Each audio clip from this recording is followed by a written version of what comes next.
How you guys doing? I got a treat for you today. Set number 75144 retailed at $200 and has 1,703 pieces. This set makes me miss the old UCS box art instead of the black boxes that we have now. This just has so much life and everything pops. The gold UCS badge looks really cool, and the back shows the features with some nice golden borders. It comes with one thick instruction manual. Inside it describes the design team, the vehicle, some Q&As with the model designer, the graphic designer, and the art designer. All of the info has separate pages in French and Spanish, while newer sets usually have all the languages on one page, which I kind of thought was interesting. Overall, this thing is jam-packed with info and very specific facts that I almost wish the newer sets would have a little more info.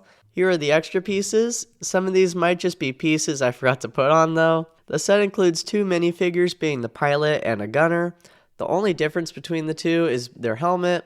They have smiling faces and alternate scared faces. The small wrinkles and creases in clothing is really cool to see. The side arm printing is awesome and only in this set. The helmet for the gunner has the Republic logo, and the pilot has some battle damage, wear, and tear. You have the two minifigures on either end of the display stand. The plaque is a sticker, and it has some cool info about the set. The stand is very strong with the use of Technic, and there's a hole in the ship to place it on, although it can take a while to find the right spot. I suggest putting the stand on the ship before putting it on a flat surface so you could see it a little bit better. You could display it on either side or away from you. I don't recommend having it face you directly as it puts a lot of stress on the stand and it just barely touching the ground. It made me a little nervous.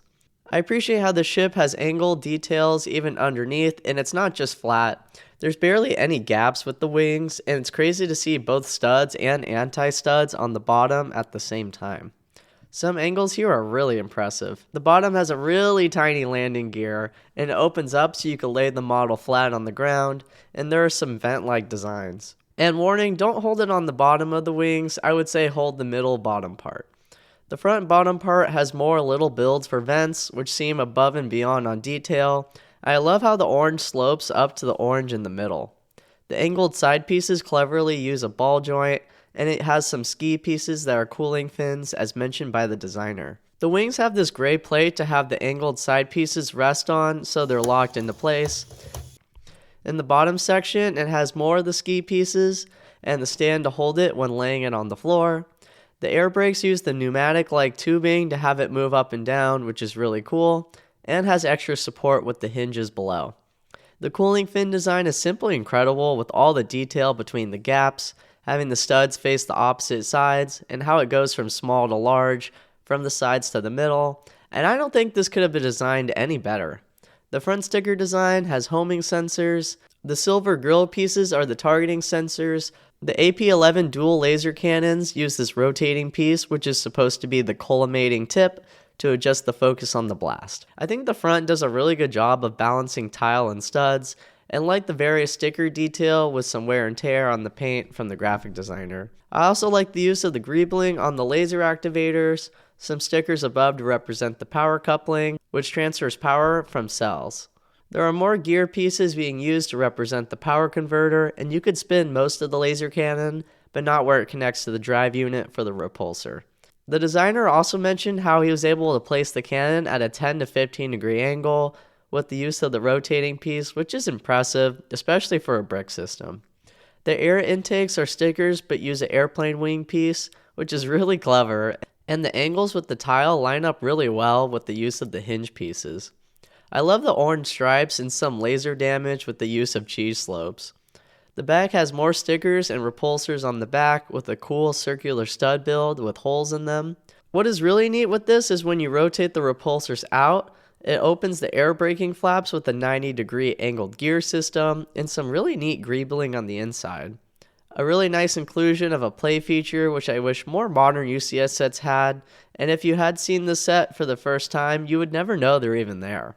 The windows of the cockpit have some nice angles throughout some stickers to represent the white pieces, and some hinge pieces to have these straight pieces be at an angle. The front uses a really cool angled piece with some stickers, but it fits well and it's exclusive to this set.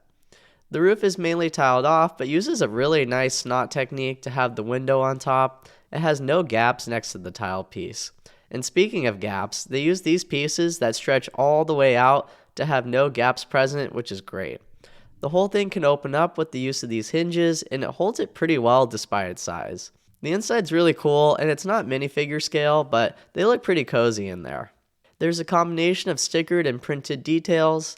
I love all the buttons and the guns used for the steering on the side, and the seats are slightly angled and blend so well to the curved gray piece on top. In the gunner's seat, we have more stickers and prints, a steering wheel and the screen for the targeting, and probably my favorite part of the set is when you turn it, the super detailed harpoon gun on the back rotates with it. Really well done and super fun to play with, although I wish it had some string to recreate the function of tying up the AT-AT. The negatives I would say are that it has a lot of stickers. I think some of them could be prints, but not a big deal. It's still nice to get that detail. After getting hands-on with the set, I could definitely say this is a pretty underrated UCS set. I think it's got a lot of cool play features. It's very accurate to the source material, and it's got a lot of big pieces too. So I don't think that price per piece really matters for this set. I think it was just a really good value for its time.